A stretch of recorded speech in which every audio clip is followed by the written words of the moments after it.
하고 함께 말씀을 나누고 기도할 수 있도록 이끌어 주셨습니다. 하나님, 이 과정을 통해 당신이 우리 삶의 주인임을 다시 한번 선명하게 선포하게 하여 주시며 하나님이 우리 삶의 영광으로 드러나는 그런 귀한 경험할 수 있도록 이끌어 주옵소서. 우리 사랑하신 예수님의 이름으로 기원하옵나이다. 아멘. 네, 우리 2025학년도 교육표를 한번 읽어주세요. 시작. 주님의 군사되어 승리하는 드림이. 네, 이제 한 달 정도만 이걸 외치면 이제 끝날 때가 됐네요. 네, 그래도 많이 남았죠? 한 달이나. 그죠? 네, 오늘 우리에게 주시는 하나님의 말씀은 사도행전 2장 47절 같이 한번 읽어주세요. 시작. 하나님을 찬미하며 또 온 백성에게 칭송을 받으니 주께서 구원받는 사람을 날마다 더하게 하시니라. 아멘. 오늘은 교회론 설교 시리즈 6번째인데 5번째로 되어 있네요. 제가 안 고쳤는데 제목 한번 읽어주세요. 시작. 성령으로 살아가는 교회. 교회에 관해 여러 가지들을 우리가 말씀을 통해 찾아봤습니다. 교회는 사람이 아니라 신앙 고백 위에 서 있다. 교회의 중심은 예수 그리스도를 구주로 믿는 신앙 고백이다. 교회는 다니는 어떤 공간적인 것이 아니라 예수의 몸으로 살아가는 공동체인 우리다. 우리는 이미와 아직 사이에 나아가는 공동체다. 교회의 직분은 교회를 유익하게 하고 우리를 온전하게 한다. 교인은 일상의 선교사로 부름받았다. 뭐 이런 내용들을 지금까지 했었고요. 오늘은 마지막으로 교회의 성령은 어떤 의미인가? 우리가 성령에 대한 강조가 참 많잖아요. 교회와 성령은 어떤 관계인가에 대해 뭐 전반적인 건 다루지 못하지만 좀 이제 일부를 다루면서 이제 계획된 설교는 다 마치려고 합니다. 그러면 오늘로써 2025학년도 모든 계획된 설교는 다 끝나는 거예요. 네. 아직도 이제 설교할 일은 있긴 했는데 계획은 다 끝난다는 거죠. 제가 그 다음 주랑 다다음 주 광고 좀 해도 될까요? 네. 다음 주랑 다다음 주가 여러분 대박입니다. 많은 분들 모시고 오세요. 제가 한 번도 누굴 데려오라고 한 적이 없고 오기 싫으면 오지 말라고 하는 게 전데 다음 주랑 다다음 주는 최대한 좀 사람 좀 모시고 와주시면 좋을 것 같아요. 귀한 분들을 2주 연속으로 모시거든요. 네. 다음 주에는 어떤 분을 모시냐면 그 사학 미션 네트워크라고 하는 그 큰 재단에서 주최하는 기독교 토론 대회의 대상과 최우수상 수상한 우리 수상자들을 모셔보려고 해요. 지금 섭외 중에 있는데 이게 될지 모르겠어요. 쉽지 않을 수 있겠는데 다음 주에 혹시 아세요, 여러분? 그 큰 대회 대상과 최우수상 누군지 아세요, 여러분? 네, 우리 학생들이에요. 우리 고등학생, 중학생들이. 그래서 우리 이제 이 체프 시간 전체를 운영하진 못하지만 준비한 거 부모님들한테 발표하는 시간을 다음 주에 좀 가지려고 하니까 많이 좀 이렇게 소문내가지고 드림학교 이렇게 쭉 보내면 저렇게 큰다더라 이런.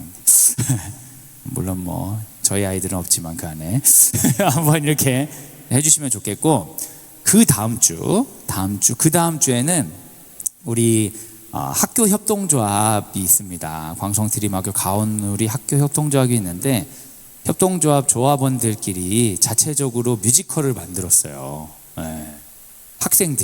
고등학생들이 뮤지컬을 만들어서 뭐 벌써 이제 조합원회 날 때 시연을 한번 했고요. 그리고 지난주 초등학교 예배 시간에 뮤지컬을 전체가 아니라 우리 좀 갈라쇼처럼 일부만 했는데 정말 폭발적인 반응이었습니다.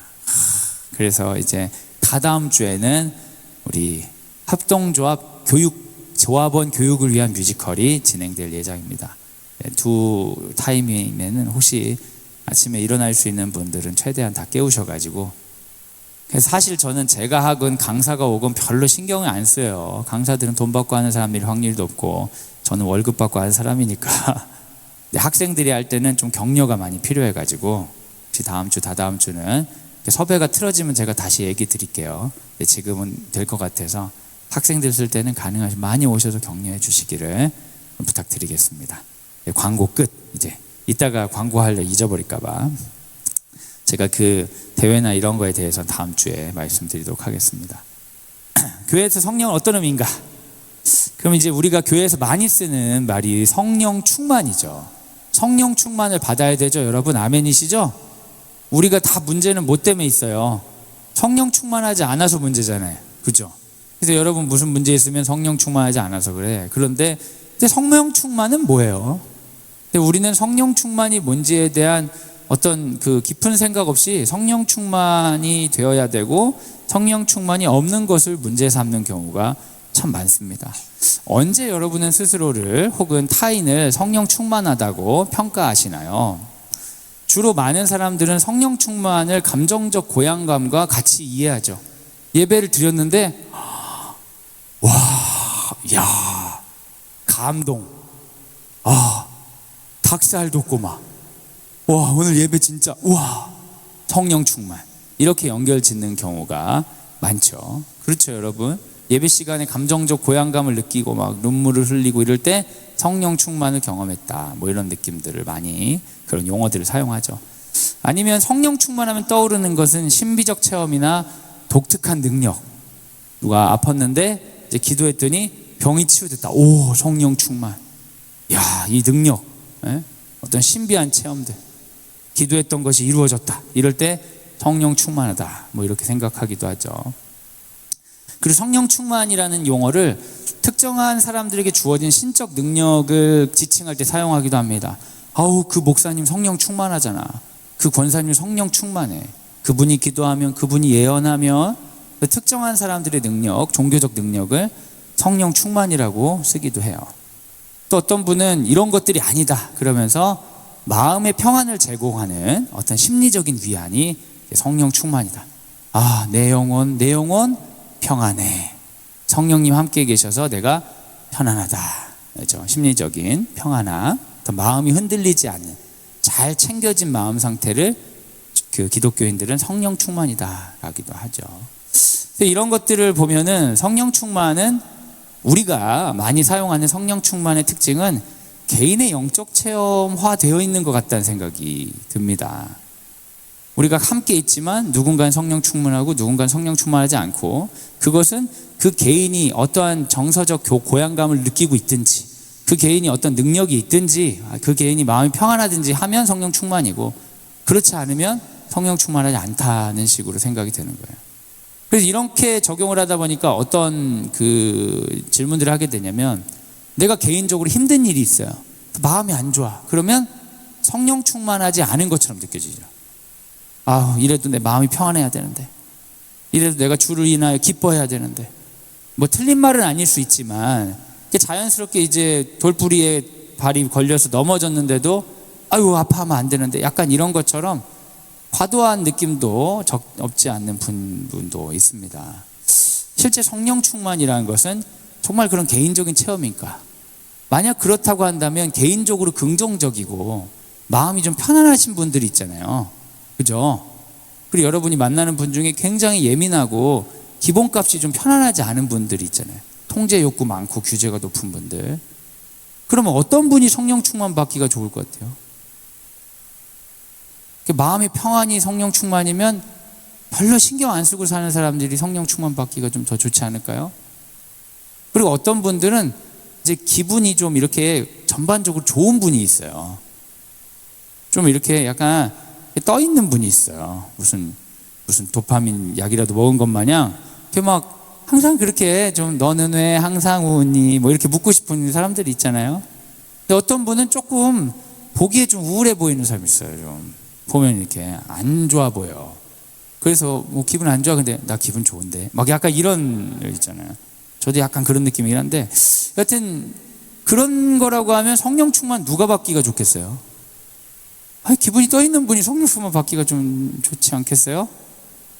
그리고 신적인 능력도 어떤 분은 겸손해가지고 자기가 기도해서 누가 낫든 안 낫든 신경 안 쓰고 기도하는 분이 있는가 하면, 어떤 분은 자기가 기도하고 낫지도 않았는데 낫다고 선포부터 하는 분이 있어요. 다 나았어. 안 나았는데 나았어. 좀 지나봐. 나았어. 누가 성령 충만에 유리할까? 약간 사기꾼 같은 사람들이 성령 충만에 유리할 수도 있는 거잖아요. 다 나았다고 말해버리니까. 그래서 진짜 이렇게 개인의 영적 체험이라고 보게 되면 어떤 문제가 생기냐? 개인이 경험하는 종교적인 경험이 매우 주관적이기 때문에 이것이 성령 충만인지 검증할 방법이 없는 거예요. 우리가 교회를 다니다 보면 하나님을 만나야 된다라는 이야기를 참 많이 듣죠. 여러분도 그런 얘기를 들으시고 여러분도 하시죠? 여러분 자녀들을 향한 여러분의 소원은 뭐예요? 우리 자녀가 하나님을 만나는 거잖아요. 그죠? 저도 그렇거든요. 그런 용어들을 쓰는데 그런 용어들은 어떻게 보면 자신의 경험과 어떤 종교적인 자원들이 하나로 읽혀지는 어떤 통찰의 순간을 경험하는 게 하나님을 만나는 건데, 내가 지금까지 살아왔던 삶과 성경에서 이야기하고 교회에서 들었던 어떤 삶이 지평이 융합되면서 같이 통합되는, 그게 기도하는 순간일 수도 있고 어떤 종교적 체험일 수도 있고 말씀을 읽는 순간이 있지만, 삶과 종교 전통의 그 만남이 자연스럽게 됐을 때 하나님을 만났다고 주로 고백하거든요. 그 하나님 나도 체험했다, 그렇게 고백을 하는데, 그러다 보니까 하나님을 만났다라는 용어 자체는 개인의 주관적 종교적 경험을 통해 신을 만났다는 확신을 가져야 되는 게 하나님을 만난 거예요. 그러니까 이게 내가 어떻게 이것을 가지게 됐는지는 모르지만 타인에게 이걸 제공한다는 건 굉장히 어렵죠. 굉장히 어려운 일이에요. 그런데 이걸 현상학적으로 이 현상 자체로만 해석을 하면 하나님을 만났다는 것은 하나님을 만났던 주장과 다름이 없는 거예요. 왜냐하면 주관적인 현상이기 때문이죠. 객관적으로 어떠한 하나님이라는 그 물리적인 실체를 만난 게 아니기 때문에 하나님을 만났다고 주장하면 곧 하나님을 만난 게 되는 거예요. 그 하나님을 만났는지 안 만났는지는 아무도 알 수가 있어요, 없어요? 없어요. 없는 거죠. 그 주관적 경험의 확신은 개인의 성향에 따라 다를 수 있기 때문에 이런 성령 충만은 어떤 의미에서 성령 충만을 잘 받는 사람과 성령 충만을 잘 못 받는 사람을 양산해낼 수가 있는 거죠.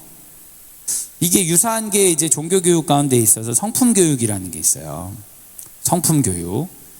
성품교육을 하는데 어떤 아이들은 날 때부터 그 성품이 좀 있는 아이들이 있어요. 그렇죠? 경청을 잘하는 아이들이 있어요. 그 어린 나이에도 무슨 말을 하면 그렇게 잘 들어요. 또랑또랑하게. 근데 열심히 훈련받고 나름 나이를 먹었다고 해도 그렇게 경청이 안 되는 사람들이 있어요.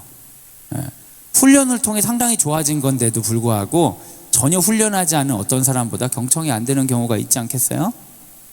그래서 어떤 성품 교육이라는 것도 특정한 모습을 이상으로 생각하고 그 이상을 따라가야 되는 훈련 같은 형태로 본다면 날 때부터 하나님의 은사를 받는 사람과 그렇지 않은 사람이 나눠지게 되는 거죠.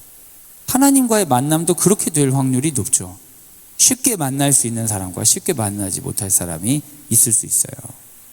그냥 제가 현상적으로 얘기를 하는 거예요. 제가 이렇게 믿는다는 건 아니고 저는 굉장히 보수적인 신앙을 갖고 있지만 현상적으로 분석하면 이럴 수 있다는 거죠.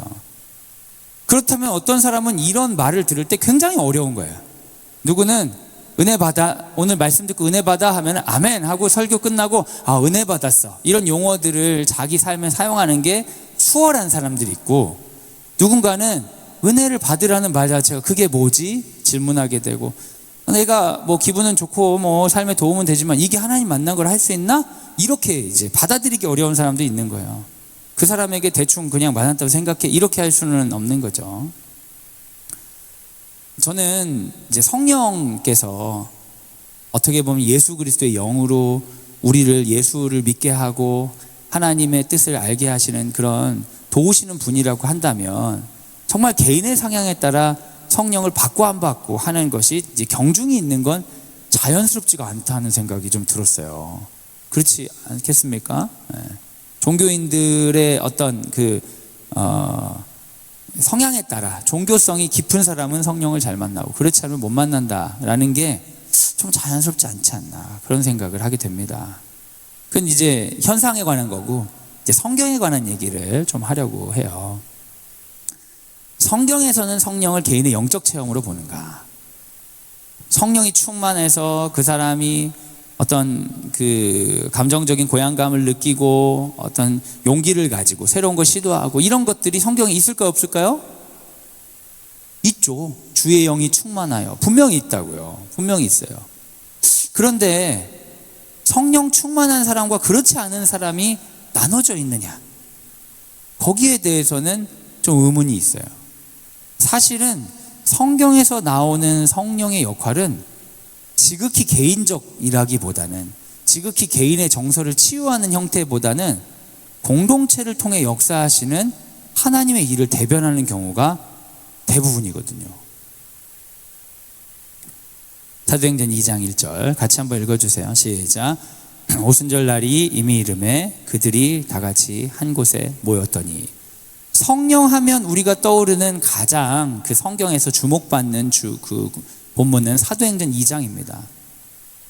그들이 함께 모였을 때 성령이 그들 안에 충만하여져서 그들이 새 언어를 말하기 시작했고, 사람들에게 복음을 전해서 3,000명 이상 되는 사람들이 주께 돌아오는 역사가 있었다. 이게 대표적인 교회가 말하는 성령의 역사입니다. 물론 구약의 주의 영이 충만하여 이런 것들이 있지만, 우리가 상상하는 성령의 그 역사, 교회가 가장 중시하는 건 이런 형태예요. 이걸 통해 나타날 알 수 있듯이 성령은 굉장히 개인적 경험보다는 공동체적 경험이다. 성령의 경험은 곧 초대 교회의 공동체를 형성하는 힘이었어요.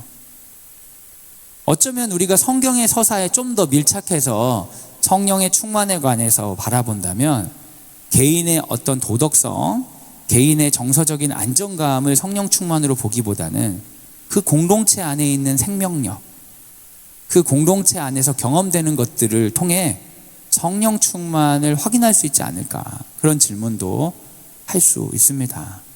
물론 개인에게 부여하는 성령이 있죠. 사무엘상 16장 13절 한번 읽어주세요. 시작. 사무엘이 기름 풀병을 가져다가 그의 형제 중에서 그에게 부었더니 이날 이후로 다윗이 여호와의 영에게 크게 감동되니라. 사무엘이 떠나서 라마로 가니라. 개인에게 여호와의 영이 감동하는 경우가 있어요. 사무엘상 16장에 나오는데, 이 본문 이후에 바로 어떤 본문이 나오냐, 사울에게 주의 영이 떠나니라, 이런 부분이 있어요.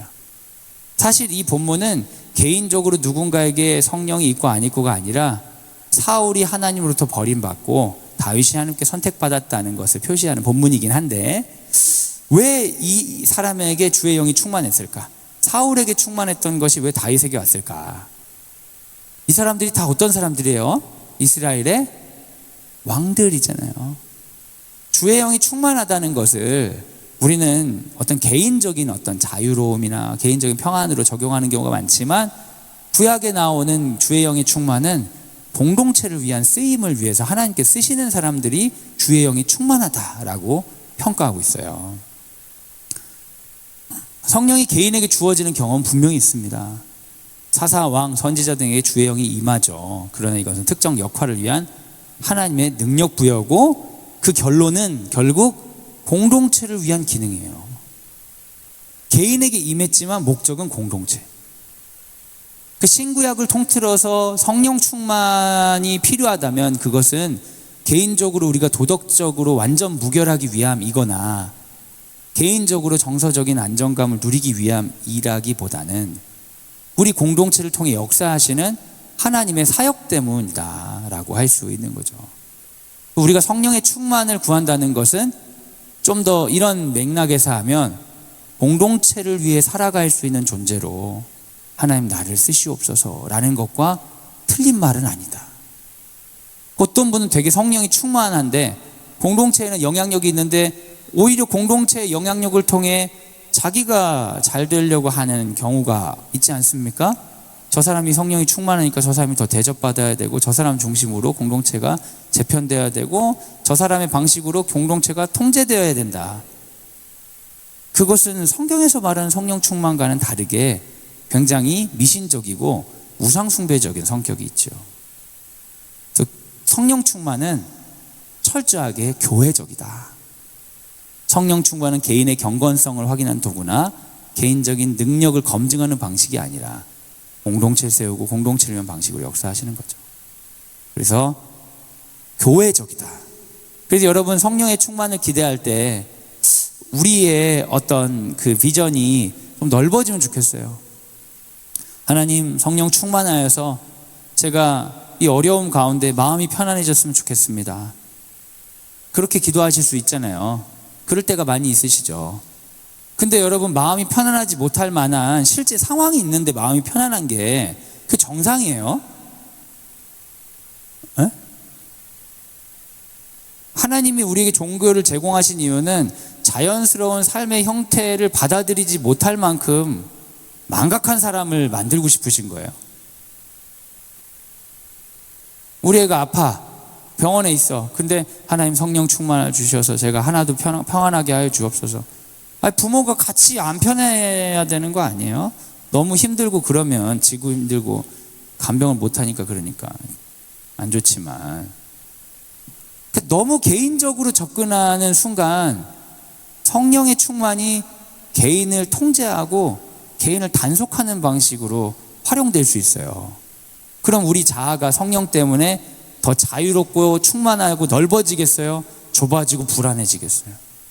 좁아지고 불안해지는 거예요. 아, 난 성령 충만 받지 못해서 난 부족해. 좁아지고 불안해져. 그러면 그 사람의 영혼은 어떻게 되냐? 누군가의 정답에 속아 넘어가기에 좋은 취약한 상태가 돼요. 그럼 굉장히 리더십 있고 강한 사람이 이렇게 하는 게 성령 충만이다 그러면 취약한 상태가 다 넘어가 버리는 거지요. 성경에서 말한 성령 충만은 그렇지 않아요. 우리에게 담대함을 줘요. 근데 왜 담대함을 줍니까? 이걸 통해 공동체에 역사하시는 하나님을 확신하고 가는 거죠. 개인적으로 내가 잘 될 거란 담대함으로 그렇게 나아가는 게 아니라는 거예요. 그래서 여러분, 성령 충만 받지 못한 것 때문에 죄책감 갖지 마시고 하나님께 그럴 때마다 기도하세요. 하나님, 공동체를 위한 사람으로 나를 사용하여 주옵소서. 그게 꼭 종교 공동체일 필요도 없어요. 꼭 교회를 위하고 꼭 학교를 위할 필요 없어요. 우리 가정을 위한 걸 수도 있고 이 사회를 위한 걸 수도 있고 내 존재가 넓어지고 내 존재가 담대해지도록 기도하는 거예요. 근데 우리는 부족하잖아요. 부족함에도 불구하고 나뿐만 아니라 나와 함께 공동체에 있는 사람들로 인하여서 하나님은 역사하시니까 성령 충만은 우리 모두 다 일괄적으로 똑같은 형태가 되는 방식으로 요구될 필요는 없어요, 여러분.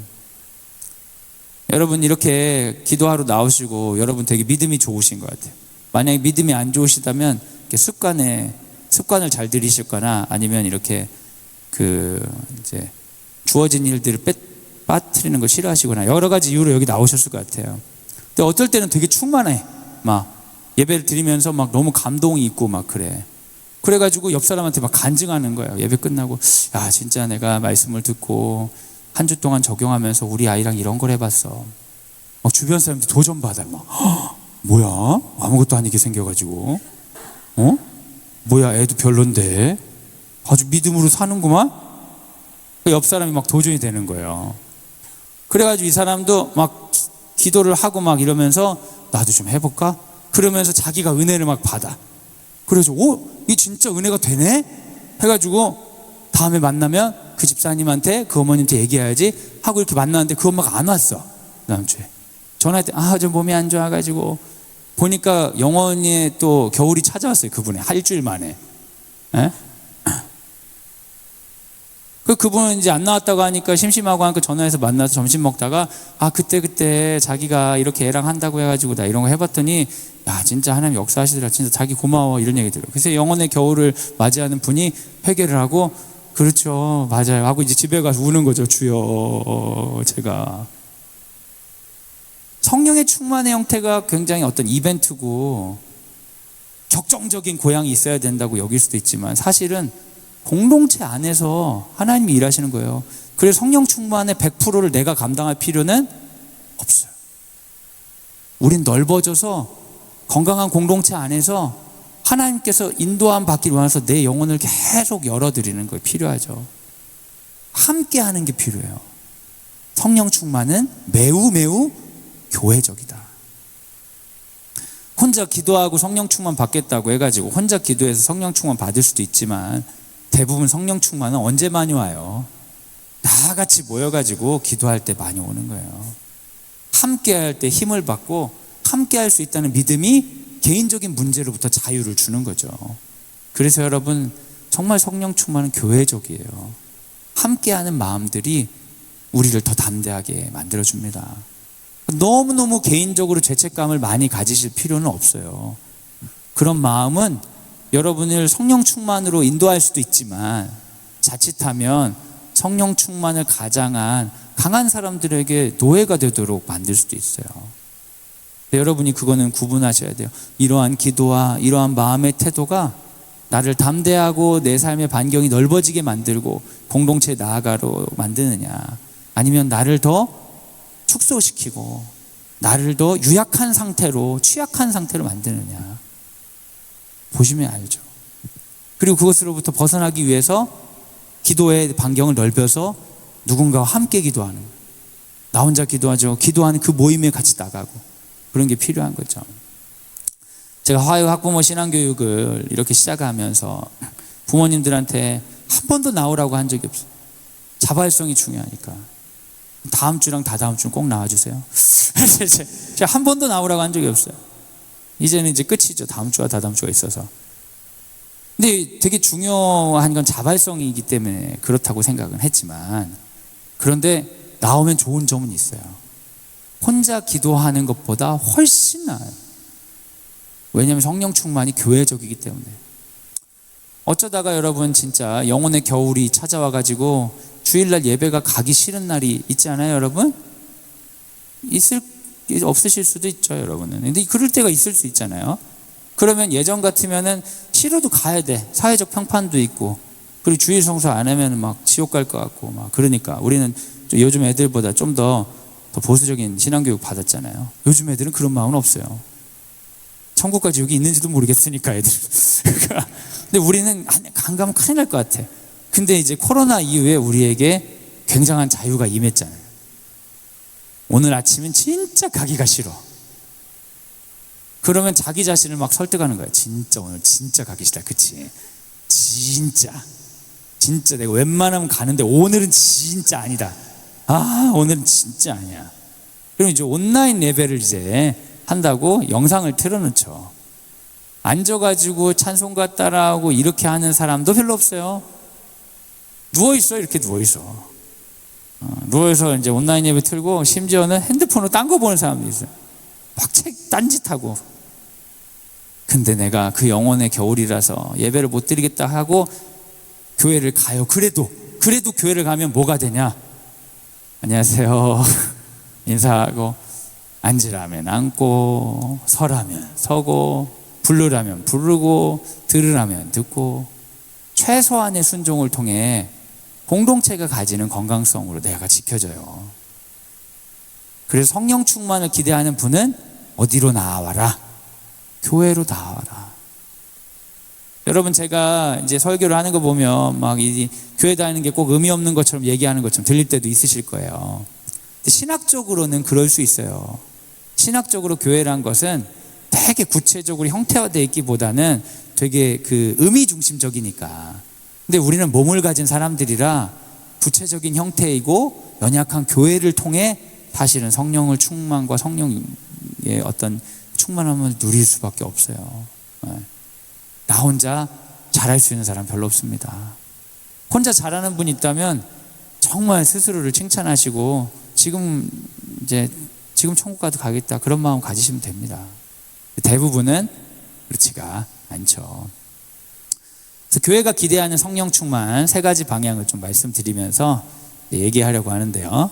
여기 이제 따옴표로 되어 있는데 한번 읽어주세요. 성령님, 시작. 성령님, 우리 공동체의 중심을 지켜 주옵소서. 교회는 성령 충만으로 시작되었습니다. 그래서 교회는 항상 성령 충만을 기대해야 돼요. 성령 충만 외에 다른 걸 기대하는 순간 교회는 흔들려요. 교회가 여러분 사람들이 많아지고 성장하는 건 좋은 일이죠. 그런데 그 자체가 성령 충만보다 더 넘어가면 안 되죠. 사도행전 4장 32절, 믿는 무리가, 한번 읽어주세요. 시작. 믿는 무리가 한 마음과 한 뜻이 되어 모든 물건을 서로 통용하고 자기 재물을 조금이라도 자기 것이라 하는 이가 하나도 없더라. 어떻게 이럴 수가 있죠? 이건 먼저 사회주의자들이잖아요. 근데 공산당이 없는 사회주의자들이죠. 어떻게 이게 가능하죠? 성령 충만하니까. 성령 충만은 뭐예요? 공동체를 위한 삶을 살 준비가 되는 거거든요. 함께 나누면서 막 즐거워지는 거죠. 우린 이걸 보면서 우리 교회도 이렇게 하자. 그래서 우리 가진 재산을 우선 헌금하시고 공동으로 나누는 거 시작하겠습니다. 우리 광성드림학교부터 시작하겠습니다. 그럼 여러분 재산 내실 거예요, 안 내실 거예요? 안 내죠. 그럼 안 돼요, 여러분. 그러면 그 재산 가지고 튑니다. 누가 튀어도 튀어요. 누가 안 튀면 제가 가지고 튈게요. 네? 성령 충만은 구조화된 어떤 형태를 반복하는 게 아니라 공동체를 살아갈 수 있는 영혼이 되는 거거든요. 네. 다 같이 하면 하는 게 아니에요. 그렇죠? 근데 교회가 그러니까 그걸 꿈꿔야 돼요. 우리 교회가 이 지역사회를 위한 교회가 되기를, 우리 성도가 가정과 교회와 누군가를 위한 존재가 되기를, 함께 살아가는 것에 대해 억울해하거나 속상해하거나 함께 살아가는 것에 대해 잘못되거나 아니라 함께 살아가는 것이 우리 하나님이 우리에게 주신 은혜인 걸 깨달을 수 있는 그런 곳이 되도록 기도해야 돼요. 교회는 지금은 이제 안 하고 있는데 예전에는 지금도 하고 있긴 하죠. 예전에 우리 정성진 목사님이 어느 날, 초대 이사장이신 목사님이 어느 날 새해에 그런 걸 선포하시더라고요. 우리 교회는 올해부터 전도 축제를 하지 않겠습니다. 그러니까 많은 사람들이 와 좋아했어요. 힘드니까. 그리고 나서 근데 왜 안 해요? 그랬더니 지금부터 우리는 전도의 모든 에너지를 작은 교회를 전도하는 데 쓰겠습니다.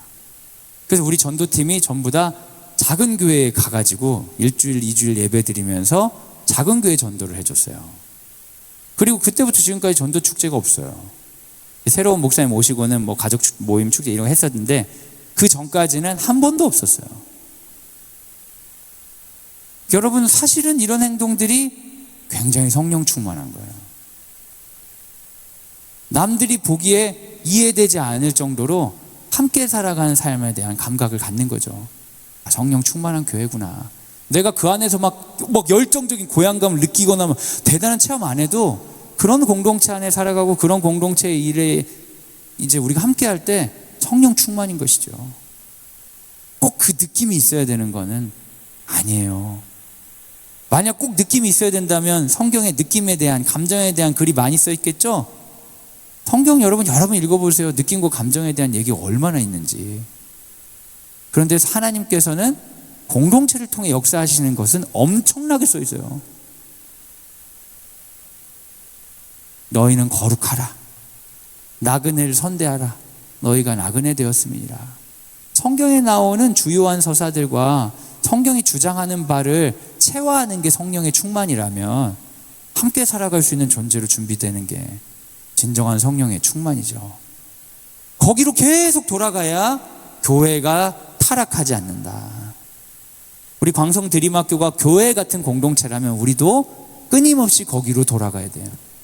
우리 아이들이 교육을 통해 함께 살아가는 그런 존재가 되기를 꿈꾸는 거죠. 우린 연약하니까 흔들리잖아요. 안 그렇죠. 계속 왜 우리 아이를 이렇게 되는 거예요. 그 자체가 문제는 아니지만 함께 있기 때문에 그런 걸 계속 꿈꾸고 그런 걸 유지할 수 있는 거죠.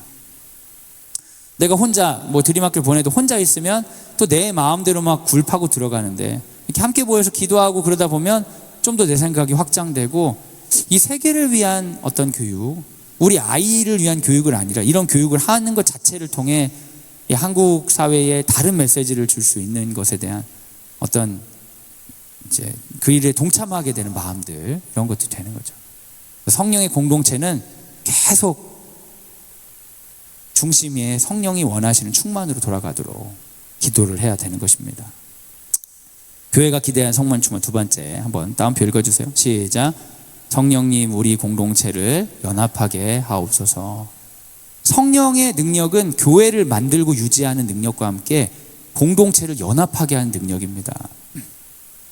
에베소서에 보면 성령님이 하시는 일들에 대해 많이 써 있는데 그 일의 핵심은 공동체를 묶어내는 거예요. 용서하게 하고 화해하게 하고 다름을 인정하게 하는 것입니다. 용서하고 화해하고 다름을 인정하기 위해서는 여러분 어떻게 해야겠습니까? 빨리 가야겠습니까? 천천히 가야겠습니까? 천천히 가는 거죠.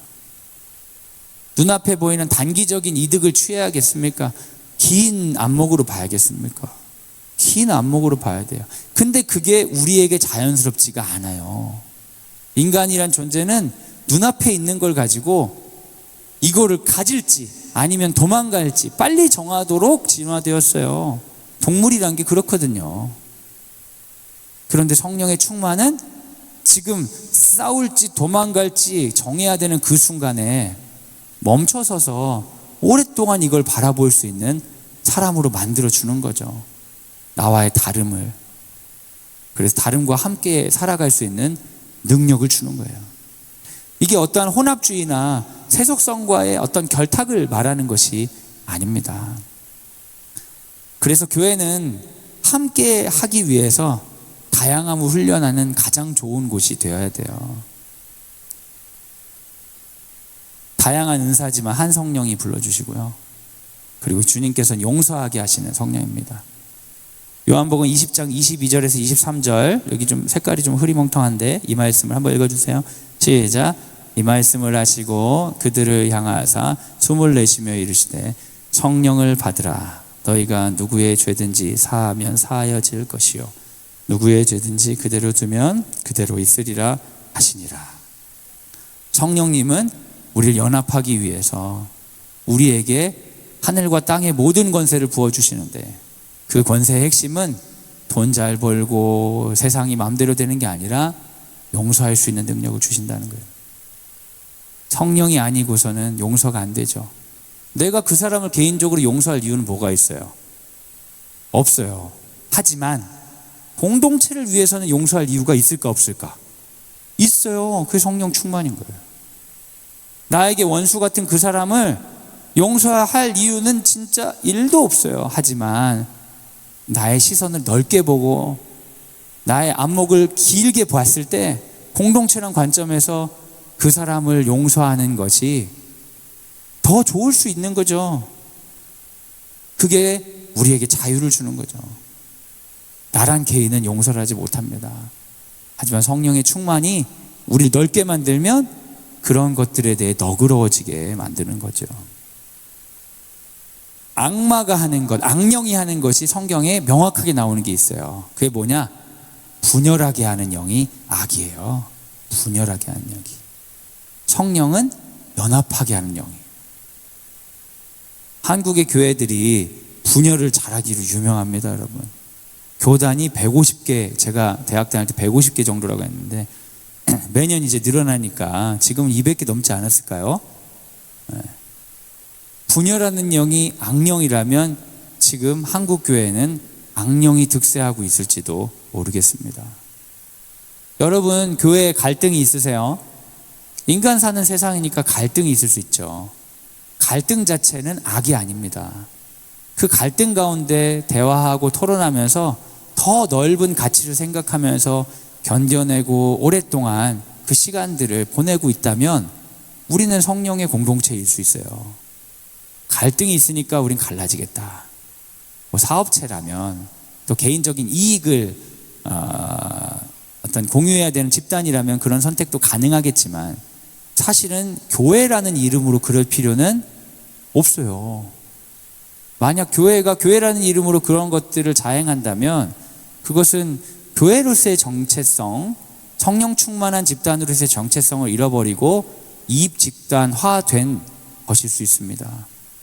그것은 공동체 회개 기도가 필요한 거죠. 갈등이 죄가 아닙니다. 갈등에도 불구하고 하나님께서 우리 가운데 여전히 성령 충만함을 허용해 주셔서 그 다양함을 품어내고자 하는 과정들이 있다면 그것은 여전히 성령께서 역사하는 공동체인 거죠. 교회가 기대하는 성령 충만, 세 번째 한번 읽어주세요. 시작. 성령님, 우리 공동체를 능력 있게 하옵소서. 성령님은 이러한 능력으로 우리 공동체 안에 충만한 사람들을 세우시고 성령님은 이러한 능력으로 우리를 확장하게 하세요. 교회의 성장의 근거가 여기 있습니다. 성령께서 우리 가운데 허락하신 성령이 중심되고 공동체를 위한 삶, 그리고 연합하는 삶을 성령께서 사람들에게 제공하고 싶어 하시는 거예요. 능력 있게 역사하시고 싶으신 거예요. 그런 부분이 분명히 있습니다. 하지만 이런 성령의 능력은 우리가 조작하고 만들어내는 방식으로 가면 안 돼요. 성령께서 하실 수 있도록 해야죠. 성령께서 하실 수 있도록 하는 것은 성령께 우리를 내어드리는 거죠. 이 땅에 수많은 부흥운동들이 있었어요. 그런 부흥운동이 있을 때 정말 이 세속화의 끝자락이 있을 때마다 부흥운동이 있었는데 그 부흥운동으로 사람들이 다시 시선을 바꿔내는 거예요.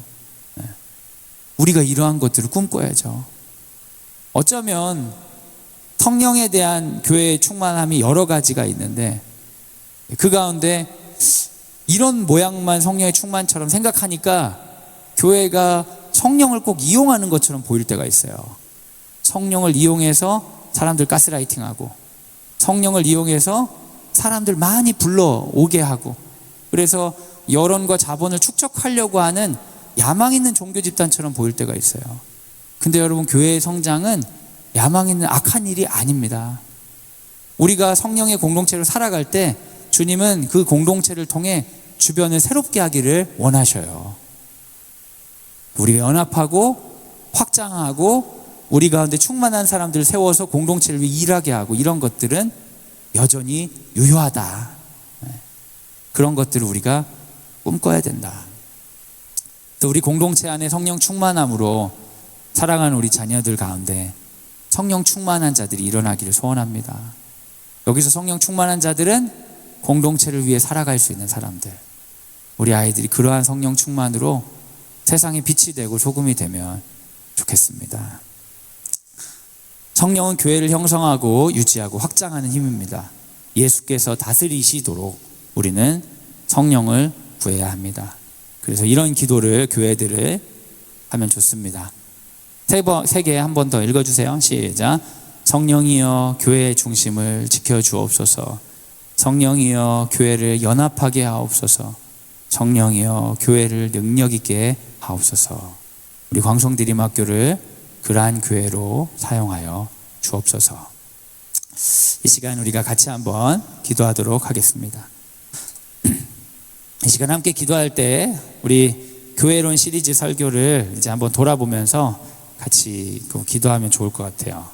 그 교회론 시리즈 설교 내용을 이렇게 정리했습니다. 여러분도 이런 글자 너무 낯서시죠? 이렇게 준비하는 프레젠테이션 정말 요즘에 잘 보기 쉽지 않은데 죄송해요 여러분. 이거 준비할 여력이 없어요 제가.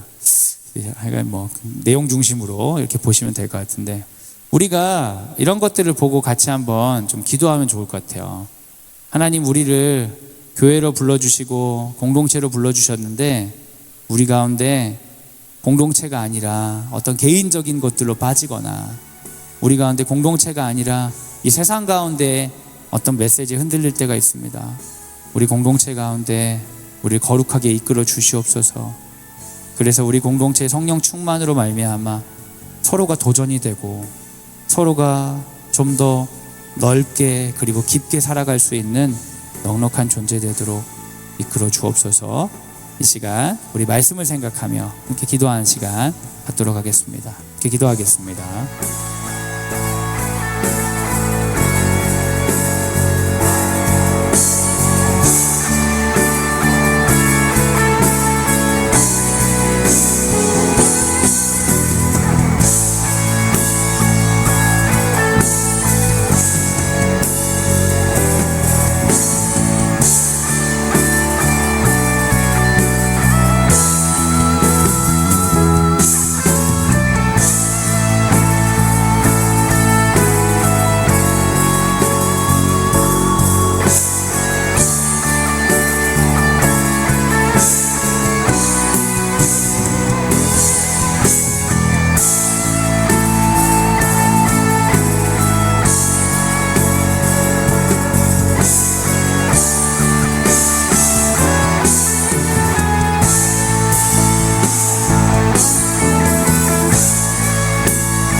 여러분, 이 시간 우리가 너무나 귀하게 여기는 사랑하는 우리 아들과 딸들, 그리고 아들과 딸들과 함께 공부하는 우리 친구들을 위해 함께 기도하기 원합니다.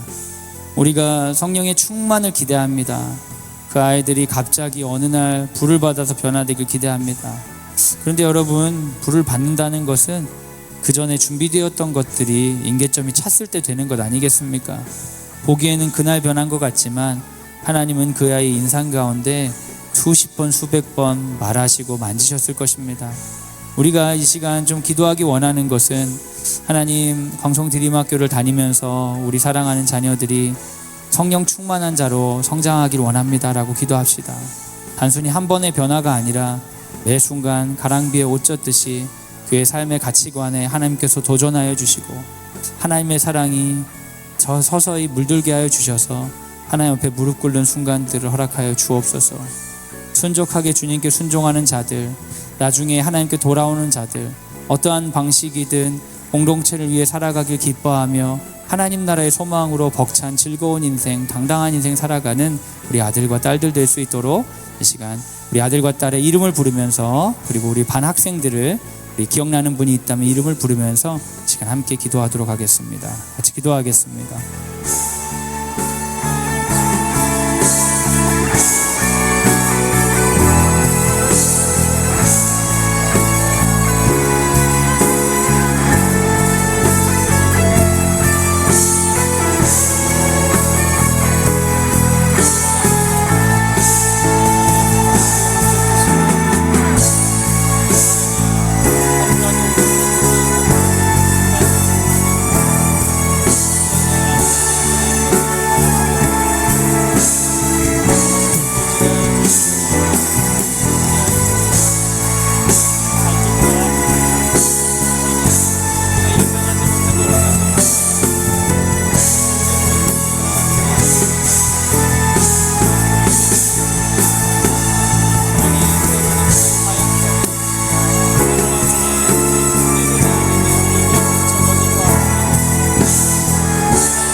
이 시간 우리가 우리 선생님들을 위해 함께 기도하기 원합니다.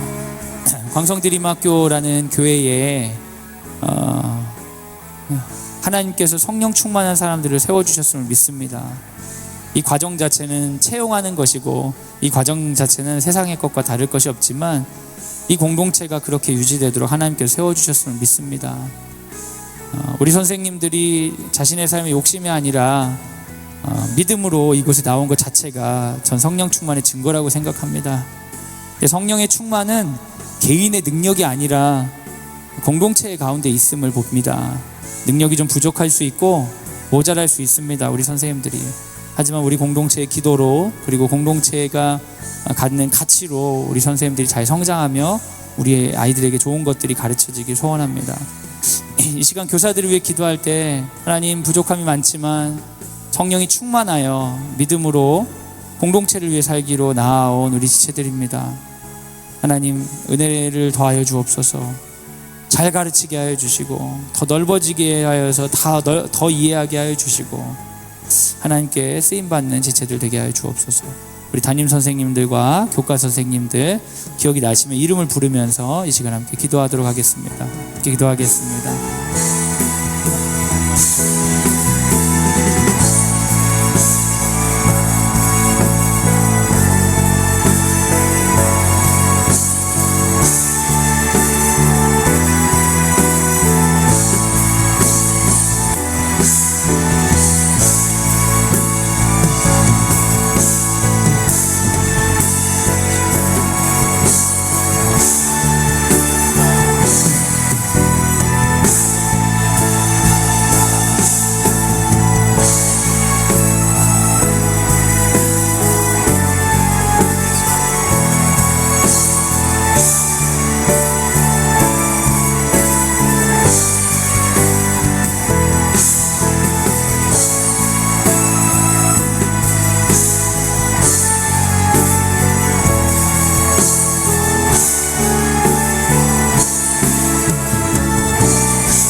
마지막으로 우리 행정가들과 운영진들을 위해 기도를 부탁드립니다.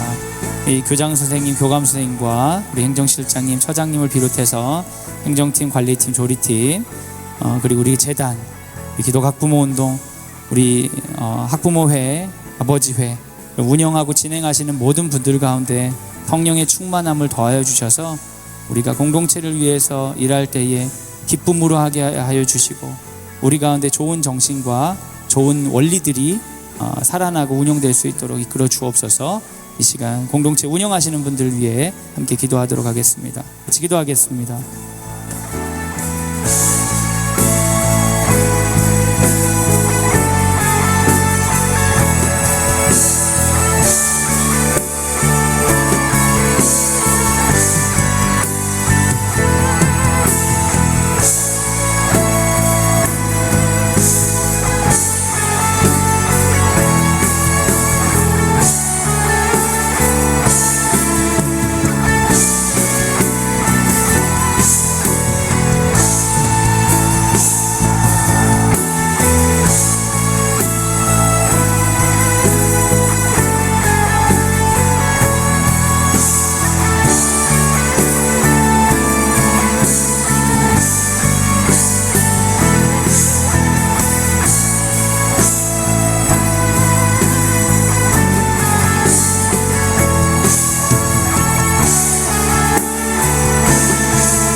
제가 기도하고 축도로 모임을 마무리하도록 하겠습니다. 주님, 우리에게 교회를 허락해 주셔서 감사합니다. 예수 그리스도를 믿는 그 신앙 고백 위에 예수의 몸으로 살아갈 수 있는, 이미와 아직 사이에 주의 나라를 위해 달려갈 수 있는 공동체를 허락해 주셔서 감사합니다. 우리 가운데 귀한 사람들 세워주시고 또한 우리가 있는 그곳 가운데 선교지로 바라보게 하시며 성령의 충만함을 주셔서 하나님의 일에 동참하게 하심을 바라봅니다. 하지만 주님, 성경에서 말하고 있는 교회와 우리가 멀 때가 참 많이 있습니다. 성령님, 우리를 불쌍히 여겨주셔서 우리를 인도하시옵소서. 방향을 잃고 우리 나름대로 어떠한 곳에 땅 파고 들어갈 때 주님, 우리 손 잡아주시고 물속에 빠져 허우적될 때 예수께서 베드로의 손을 잡아주셨던 것처럼 우리를 이끌어 주시옵소서. 그래서 우리가 공동체를 위해, 하나님 기뻐하시는 그 나라를 위해 기뻐 뛰며 나아가는 제자로서의 삶을 함께 살아가게 하여 주옵소서. 그러한 광성 드림학교 되게 하여 주옵소서. 이제는 예수 그리스도의 은혜와 하나님의 사랑과 성령의 충만하심이 하나님께서 역사하시기를 기대하며 교회로 살아가겠습니다 다짐하는 성령 충만을 구하는 모든 이들 위해 지금부터 영원까지 함께 하시기를 간절히 축원하옵나이다. 아멘. 하나님께 영광의 박수를 올려드리겠습니다.